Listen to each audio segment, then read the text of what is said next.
এখন থেকে অনুমান আধা ঘন্টা আগে একটা সংবাদ পেয়েছি যে বিলাসপুর মোলাই ব্যাপারী কান্দি যে জনৈক সাত্তার ব্যাপারী বাড়ির পাশে যে কলা গাছের একটা কি আছে কলার ভোড়া বলে, এখানে একটা বড় বিকট আওয়াজ শুনতে পেয়েছে এলাকার লোকজন। বোমা বা ককটেল বিস্ফোরিত হয়েছে।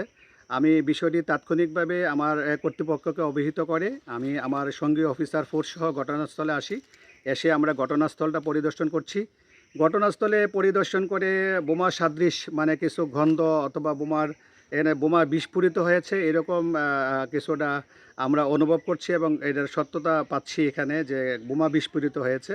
তো জায়গাটা একটু পরিত্যক্ত জায়গা। এনে পাশে একটা বাড়ি আছে সাত্তার ব্যাপারীর বাড়ি। তাদের বাড়িতে দীর্ঘদিন থেকে লোকজন থাকে না শুনেছি।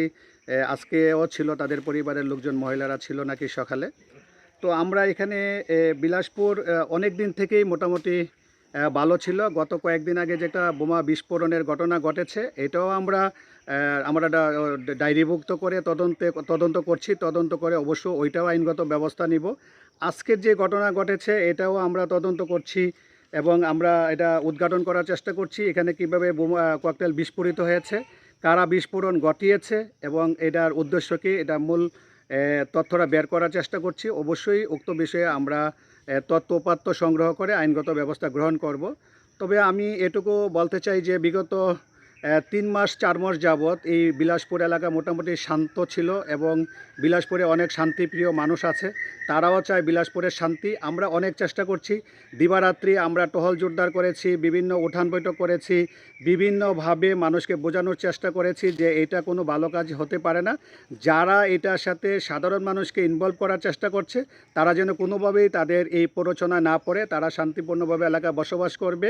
এবং ইতিপূর্বে আমাদের প্রশাসন আমরা সবাই মিলে আমরা উদ্যোগও গ্রহণ করেছি যে বিলাসপুরে বিভিন্ন জায়গা যেই ইম্পর্টেন্ট জায়গাগুলো আছে ওখানে সিসি ক্যামেরার আওতায় এনে যাতে বিলাসপুরের যে অপরাধ প্রবণ যে কার্যক্রমগুলো করে অতি সহজে আমরা নিয়ন্ত্রণে নিয়ে আমরা কাজ করতে পারি সেজন্য। এবং মাননীয় সংসদ সদস্য উনিও এই এলাকা গত কদিন আগে যে বোমা বিস্ফোরিত হয়েছিল উনি নিজে এসে পরিদর্শন করেছে, এলাকার লোকজনদের সাথে কথা বলেছে। উনিও একটা ভালো ভূমিকা নিয়েছে, আমাদেরকে আইনগতভাবে অথবা এলাকার মানুষদেরকে বিভিন্নভাবে বোঝানোর চেষ্টা করার জন্য বলেছে। তো আমরা ঠিক এভাবেই ছিলাম। তো বিলাসপুর ইদানিংকালে অনেকেই যারা বড় বড় মামলার আসামি ছিল, একাধিক মামলার আসামি ছিল, তাদেরকে আমরা গ্রেপ্তার করে বিজ্ঞ আদালতে সুপর্দ করেছিলাম। তারা দীর্ঘদিন আদালতে জেল খেটে অনেকে ছাড়া পেয়েছে, অনেকে এলাকা আসছে বা ঢাকা বিভিন্ন জায়গা তারা আছে। তো তারা কি নতুন করে আবার এটা এই পক্ষ বা কোনো পক্ষ আবার মানুষকে জাগান দিচ্ছে কি না, বা এই বোমা একটা পরিত্যক্ত জায়গার মধ্যে ককটেল বিস্ফোরণ করে তারা একটা এলাকার মধ্যে আতঙ্ক সৃষ্টি করারও চেষ্টা করছে আমার মনে হয়।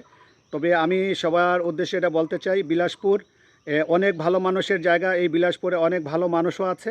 আমরা থানায় চাকরি করছি এলাকার শান্তি শৃঙ্খলা বজায় রাখার জন্য। আমি সকলের উদ্দেশ্যে এই বার্তাটা দিতে চাই, যদি কেউ ইচ্ছাকৃতভাবে নতুন করে এই বোমা ককটেল বিস্ফোরণের মাধ্যমে এলাকার আইন শৃঙ্খলার অবনতি ঘটানোর চেষ্টা করে তাদেরকে কোনোভাবে ছাড় দেওয়া হবে না। তাদের বিরুদ্ধে অবশ্যই আইনগত ব্যবস্থা গ্রহণ করা হইবে।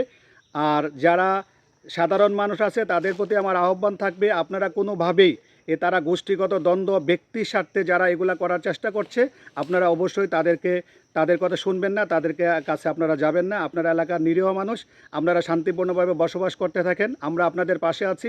আমরা দিবারাত্রি কষ্ট করে যাচ্ছি আমরা আপনাদের শান্তির জন্য। আপনারা অবশ্যই আপনাদের ছেলেমেয়েরা যারা আছে তারা লেখাপড়া করবে, স্কুলে আসা যাওয়া করবে, স্বাভাবিক জীবনযাপন করবে, এটাই স্বাভাবিক।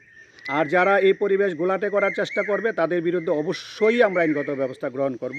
আজকেরও যে ঘটনা ঘটেছে আমরা তদন্ত করছি, আরও আমরা বিশদ তদন্ত করব, করে উক্ত বিষয়ে আমরা আইনগত ব্যবস্থা গ্রহণ করব।